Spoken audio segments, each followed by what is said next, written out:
একটি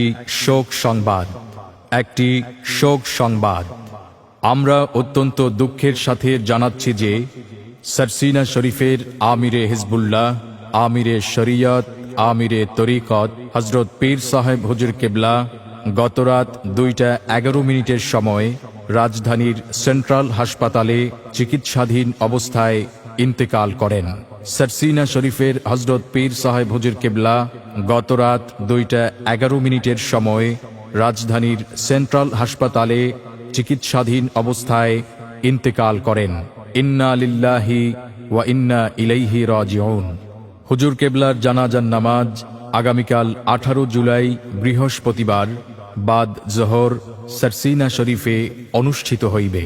হুজুর কেবলার জানাজার নামাজ আগামীকাল 18 জুলাই বৃহস্পতিবার বাদ জোহর সরসিনা শরীফে অনুষ্ঠিত হইবে। উক্ত জানাজার নামাজে সকল ধর্মপ্রাণ মুসলমান ভাইদেরকে অংশগ্রহণের জন্য বিনীতভাবে অনুরোধ জানাচ্ছি। প্রচারে বাংলাদেশ জমিয়াতে হিজবুল্লাহ, সরসিনা দরবার শরীফ।